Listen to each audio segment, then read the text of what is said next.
सत्संगत जी, प्रेम से कहना धन निरंकार जी, संतों महापुरुषों, सदगुरु की कृपा से सभी अपने अपने परिवारों के साथ कुशल मंगल सुकून के साथ जीवन जी रहे हैं।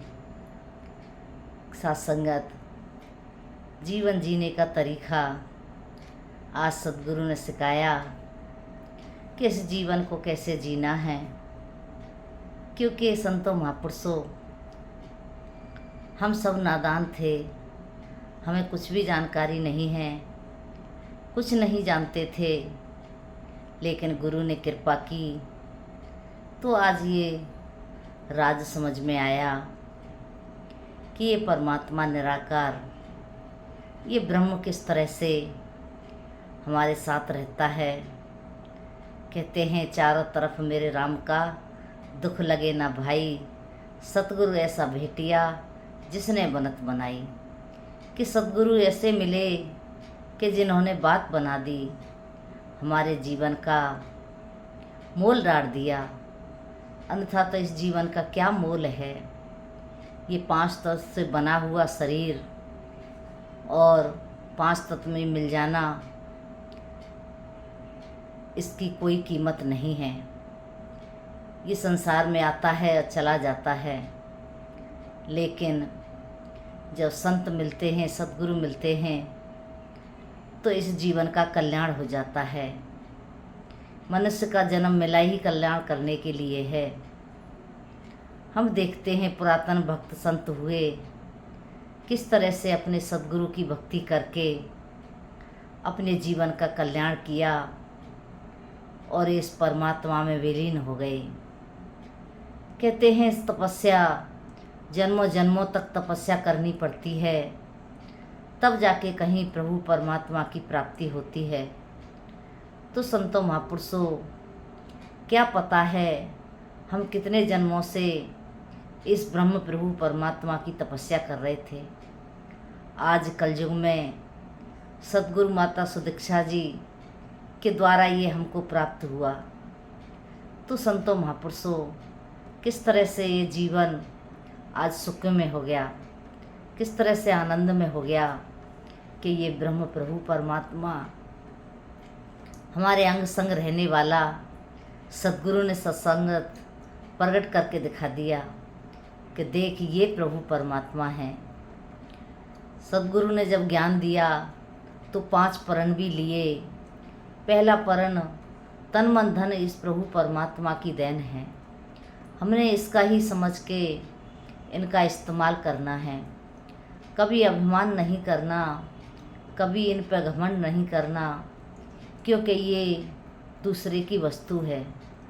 कहते हैं एक बैंक मैनेजर होता है और उसके पास लाखों रुपए जमा होते हैं, लाखों निकट जाते हैं, उसे कोई ना खुशी होती है और ना कोई गम होता है, क्योंकि उसे पता होता है कि ये पैसा मेरा नहीं है।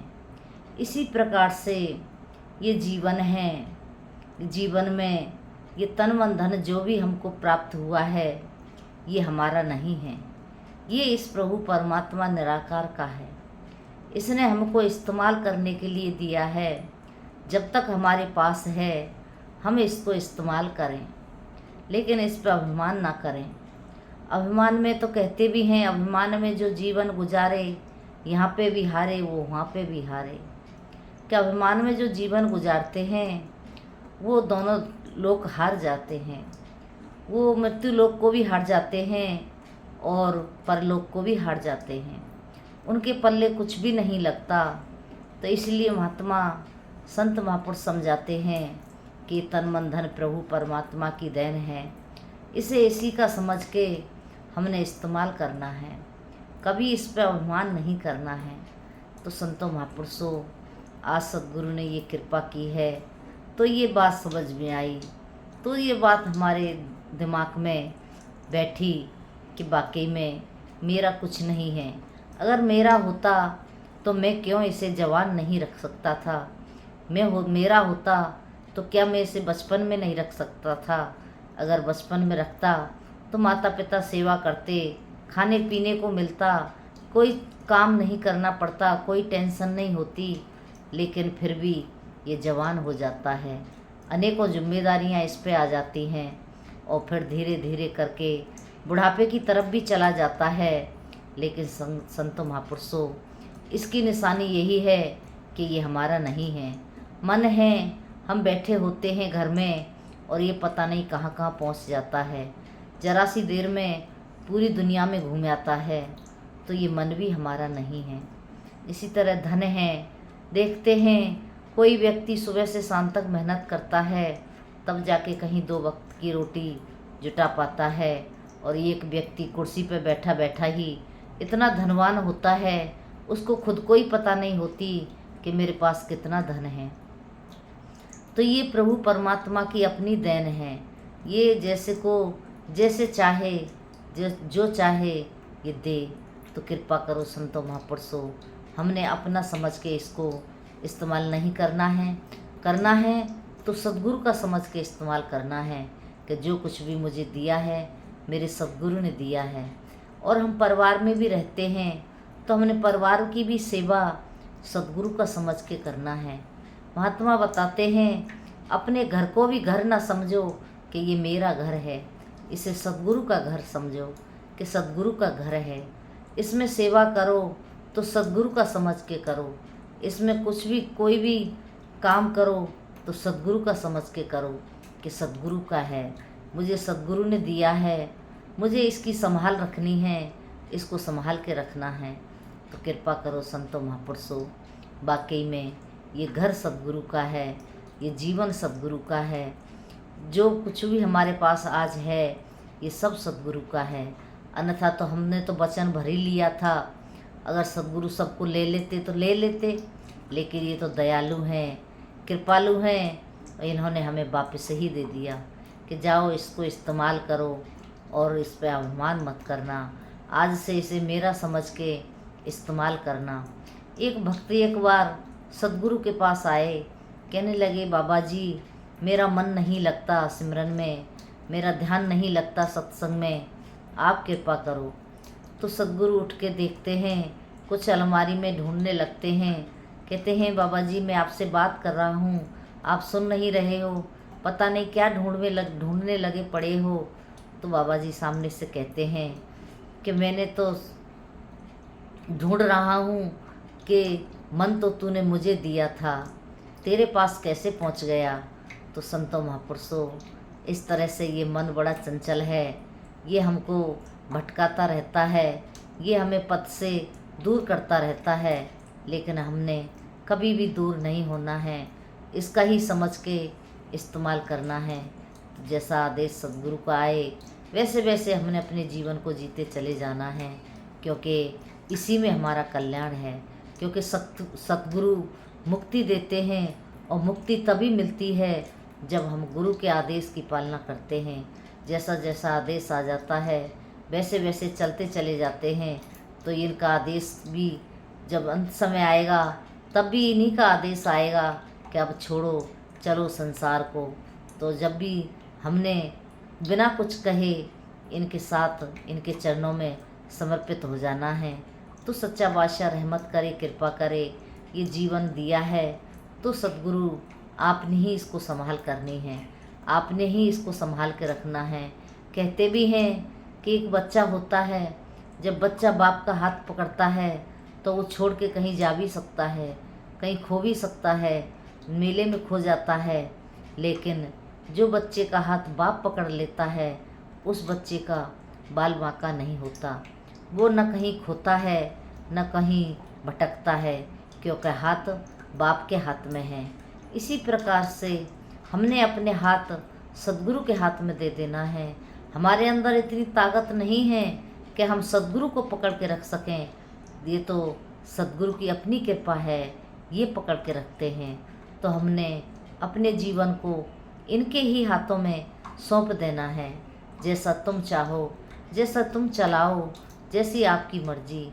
तो कृपा करो संतों,